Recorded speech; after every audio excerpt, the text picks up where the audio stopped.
Assalamualaikum warahmatullahi wabarakatuh. Alhamdulillahirabbil alamin. Wassalatu wassalamu ala asrafil anbiya'i wal mursalin wa ala alihi wa sahbihi ajmain. Asyhadu an la ilaha illallah wa asyhadu anna Muhammadan abduhu wa rasuluh. Allahumma shalli ala sayyidina Muhammad wa ala ali sayyidina Muhammad. Ya ayyuhalladzina amanu ittaqullaha haqqa tuqatih wa la tamutunna illa wa antum muslimun. Qala Allah Ta'ala fil Qur'anil Karim, a'udzu billahi minasyaitonir rajim. Bismillahirrahmanirrahim. Innal ladzina amanu qalu rabbunallah tsumma istaqamu tatanazzalu 'alaihimul malaikah alla takhafu wa la tahzanu wa abshiru bil jannah allati kuntum tu'adun. Hadirin ahli Jumat yang dimuliakan Allah SWT, pertama-tama marilah kita panjatkan puji syukur kehadirat Allah SWT yang telah memberikan segala macam karunia nikmat, terutama nikmat Islam, nikmat iman, nikmat sehat, nikmat waktu, nikmat kesempatan, nikmat-nikmat lain yang tidak bisa kita sebutkan satu persatu. Salawat serta salam marilah kita sampaikan kepada junjungan kita Nabi besar Rasulullah sallallahu alaihi wasallam, Nabi Muhammad beserta keluarganya serta para sahabatnya. Khotib wasiat khususnya untuk dirinya sendiri, umumnya untuk jamaah Ahlussunnah yang dimuliakan Allah Ta'ala. Marilah kita sama-sama berusaha sekuat tenaga meningkatkan takwa kepada Allah SWT, berusaha untuk menjalankan semua yang diperintahkan dan menolak apa-apa yang menjadi larangan Allah Subhanahu wa Ta'ala. Hadirin ahli Jumat, kita mengetahui bahwa di dalam Islam, di dalam beragama, pertama-tama kita harus menguatkan tauhid kita. Jadi kita belajar tauhid. Kemudian setelah kita beriman, Islam, tauhid kita kuat, maka kita harus melaksanakan kewajiban kita untuk beribadah. Untuk beribadah ini ilmu yang kita pelajari adalah ilmu fikih, usul fikih, hadis-hadis yang mendukung di dalam fikih itu. Kemudian yang ketiga, yang ini yang saya ingin tekankan adalah kita harus belajar akhlak. Banyak yang menyebutkan ulama-ulama bahwa pada akhir zaman ini sedikit akhlak atau adab lebih diperlukan daripada banyak ilmu pengetahuan. Nah, di dalam rangka bulan Maulid ini, khotib mengajak, marilah kita melihat bagaimana akhlak Rasulullah sallallahu alaihi wasallam yang diceritakan di dalam Al-Qur'an maupun dijelaskan di dalam berbagai hadis. Rasulullah adalah nabi yang sangat istimewa dibandingkan dengan nabi-nabi yang lain. Di dalam Al-Quran banyak sekali manakib nabi-nabi.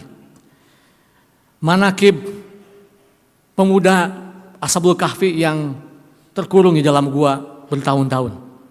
Manakib ini artinya cerita. Bahkan lebah pun ada manakibnya. Nah, manakib Nabi Muhammad SAW di dalam Al-Quran tidak hanya meliputi perjuangan beliau, tetapi Allah sampai mendeskripsikan fisik dan akhlak beliau.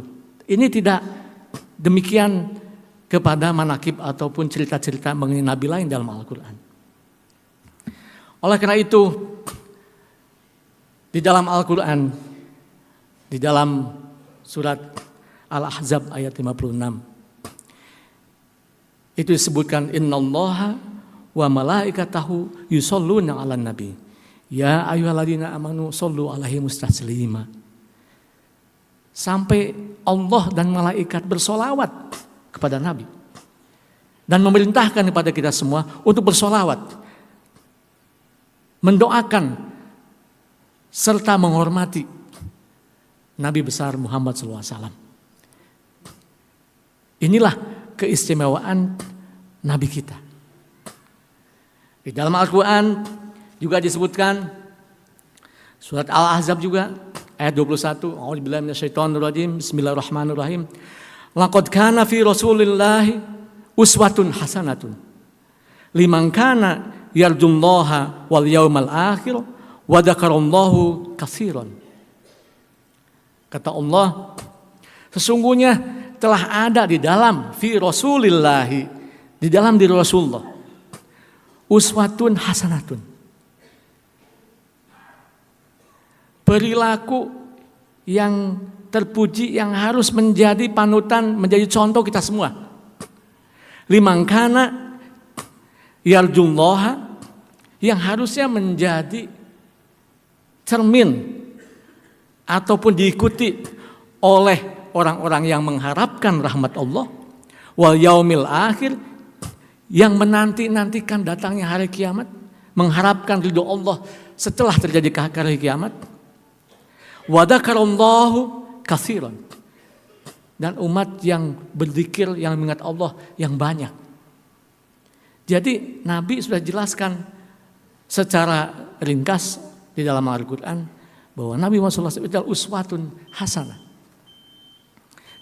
Di dalam hadis disebutkan, ya Rasulullah, ghafarallahu laka taqaddama min dzambik wa ma ta'akhkhad. Qala afala akunu abdan syakuran. Orang mengatakan, ya Rasulullah, Anda kan sudah mendapat jaminan diampuni dosanya, dosa yang telah lewat dan yang akan datang. Istilahnya, kenapa harus demikian taat kepada Allah? Barangkali itu terjadi pada kita kalau kita dijamin, ya fulan, kamu sudah dipasti dijamin masuk surga. Barangkali mungkin sholat juga sudahlah, udah pasti masuk surga. Ibadah juga barangkali seadanya, pasti masuk surga. Tidak demikian dengan Rasulullah. Justru karena diberi rahmat demikian besar oleh Allah SWT, kata Rasulullah, qala afala akunu abdan syakuran. Kemudian apakah aku tidak boleh menjadi hamba-hamba yang pandai bersyukur? Kata Nabi. Justru karena itu Nabi Muhammad menjadi orang yang paling bersyukur kepada Allah SWT. Tidak hanya bersyukur, beristighfar. Wallahi, katanya, wallahi, ini janji, sumpah, demi Allah. Ini, kata Nabi, sesungguhnya aku la astaghfirullaha wa atubu ilaih, beristighfar kepada Allah dan memohon ampun kepada Allah. Fil yauma aktsara min sab'ina marwah, paling sedikitnya 70 kali dalam satu malam. Itu Nabi, itu akhlak Nabi yang diceritakan di dalam keterangan-keterangan yang lain bahwa beliau kalau tertawa tidak pernah sampai kelihatan gusinya. Wajahnya demikian tampan, mempesona, pembawaannya, sehingga orang-orang yang berniat jahat tidak jadi berniat jahat. Melihat demikian indahnya wajah Rasulullah SAW. Ada 2 kesempatan yang saya temukan atau saya dapat cerita mengenai manakibnya Rasulullah, di mana Rasulullah sampai tertawa atau tersenyum, kelihatan gusinya karena saking bahagianya. Yang pertama, ketika ada yang minta-minta datang ke Rasulullah, minta makanan, padahal Rasulullah pada saat itu tidak ada makanan, dan beliau dalam keadaan perutnya ditekan dengan batu. Hei fulan, aku pun tidak punya makanan, ini lihat perutku ditekan dengan batu, aku juga lapar. Sudah berhari-hari tidak makan. Tapi kalau kamu mau, ada jubahku. Hei Aisyah, tolong ambilkan jubahku, berikan kepada orang ini. Orang itu sangat senang diberikan jubah Rasulullah, karena berpikir jubahnya bisa dijual, harganya mahal. Dibawa ke pasar, teriak-teriak, siapa yang membeli jubah Rasulullah? Siapa yang beli jubah Rasulullah? Terdengar oleh satu orang yang kaya, yang buta matanya. Kemudian dipanggilkan budaknya, tolong itu beli jubah Rasulullah berapapun harganya. Budak ini pergi ke pengemis yang sedang menawar-nawarkan jubah Rasulullah. Kemudian dia beli. Hai fulan, majikanku ingin membeli itu. Berapa kamu mau bayar? Kamu minta berapa? Dibelilah dengan harga yang sangat mahal, dibawalah pulang. Itu jubah Rasulullah diberikan kepada majikannya yang buta. Dengan sangat senangnya jubahnya itu dipegang, kemudian dicucikan ke dalam air. Airnya kemudian dipakai berwudu, sehingga atas izin Allah matanya menjadi sembuh, bisa melihat. Demikian bahagianya sehingga dia katakan kepada budaknya, kamu telah membantu aku mendapatkan jubah Rasulullah yang aku cintai. Engkau aku bebaskan sebagai budak. Engkau merdeka. Jubah itu dibawa kembali kepada Rasul, dikembalikan kepada Rasul. Ya Rasulullah, ini jubahmu. Ini jubahmu. Dengan perantaran jubahmu ini, mataku bisa kembali melihat. 3 orang berbahagia. Pengemis yang minta ke Rasulullah dapat harta yang banyak. Budak menjadi merdeka, yang orang kaya buta menjadi melihat kembali. Siti Aisyah sampai menyampaikan, ya Rasulullah, engkau hari ini telah membahagiakan 3 orang. Sampai Rasul tersenyum bahagia, kelihatan gusinya. Yang kedua kalinya, Rasulullah ada bersama-sama dengan para sahabatnya. Tiba-tiba datang orang membawakan anggur kepada beliau. Anggur itu kemudian beliau makan. Beliau makan sendiri. Beliau makan sendiri. Sampai para sahabatnya heran. Kenapa tidak seperti biasanya? Akhlak Rasulullah itu kalau mendapatkan rezeki makanan, ditawarkan dulu kepada sahabatnya. Ditawarkan dulu kepada yang lain. Sebelum kepada dirinya dan keluarganya. Apabila tidak cukup, dirinya tidak kebagian, sudah. Orang lain dulu didahulukan. Ini kok heran. Anggurnya dimakan terus sendiri. Sampai yang memberikan anggur, ya Rasulullah, Anda suka dengan anggur itu, besok saya ambilkan kembali. Sampai orang itu pulang. Saat orangnya tidak ada, sahabatnya bertanya kepada Rasulullah. Ada yang berani, ya Rasulullah mohon maaf, kami memberanikan diri bertanya kepada engkau. Kenapa engkau tidak seperti biasanya? Biasanya engkau kalau dapat makanan, kami ditawari lebih dulu. Kata Rasulullah, nih saya serahkan, saya berikan kepada kamu makanan. Dimakan. Semuanya pada komplain, kecutnya minta ampun, ini kecut segala macam. Nah, kata Rasulullah, kalau aku tawarkan kepada kalian, kalian makan, kalian akan celak itu buah kecut, orangnya sakit hati. Orang itu niat baik memberikan makanan, kamu sakiti hatinya. Makanya aku makan, gak berikan kamu. Itulah akhlak Rasulullah. Beliau makan, sebelum makanan sampai ke mulut, sudah bismillah dulu, alhamdulillah dulu. Menyukuri dulu, bersyukur dulu. Sehingga rasa yang ada di dalam lidah ini, makan asin, pahit, manis, tidak terasa lagi. Karena sudah bersyukur terlebih dahulu. Kita banyak komplainnya. Wah, ini asin, terlalu manis, terlalu asin. Dikomplain dulu. Bismillah juga enggak, komplainnya ada. Alhamdulillahnya di belakang lupa. Itulah akhlak Rasulullah. Mudah-mudahan kita bisa paling tidak sedikit mencontoh akhlak Rasulullah sebagai bagian dari cinta kita kepada beliau di dalam bulan Maulid ini. Barakallahu fi wa lakum.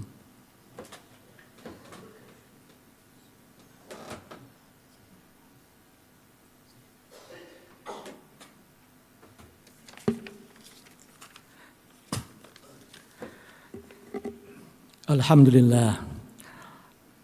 Alhamdulillahirabbil alamin wa bihi nasta'inu ala umuri dunya waddin wa ala alihi wa sahbihi ajmain. Asyhadu an la ilaha illallah wa asyhadu anna Muhammadan abduhu wa rasuluh.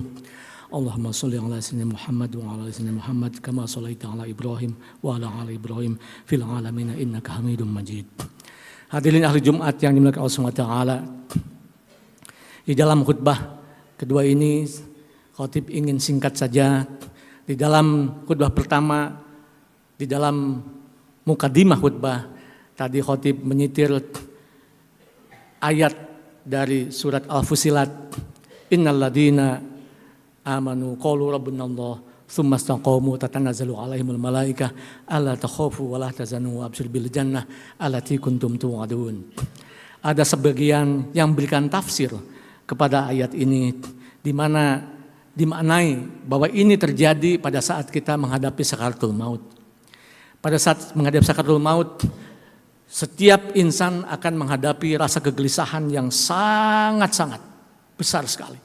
Karena tidak tahu apakah ada di balik kematian ini adalah rahmat Allah ataukah siksa Allah. Sehingga pada saat itu sangat gelisah. Dan sangat gelisah, ketakutan yang maha tinggi itulah innallaha wa malaikatahu, mohon maaf, innaladina amanu, kepada orang-orang yang beriman, qalu rabbunallah, kemudian menyatakan bahwa Allah itu adalah Tuhanku, tsumastaqamu, kemudian beristiqomah, tatanazzalu alaihim malaika, akan datang kepada yang bersangkutan itu malaika yang berbicara, alla takhafu wa la tahzanu wa abshiru bil jannah allati kuntum tu'adun. Jangan sedih, jangan takut, bergembiralah dengan surga yang telah Tuhanmu janjikan kepadamu. Datang malaikat pada saat kita gelisah, sakaratul maut, sehingga kemudian seorang mukmin yang beristiqomah itu tersenyum bahagia. Pada saat itulah kemudian ruhnya melayang. Istiqomah ini menjadi bagian yang sangat penting.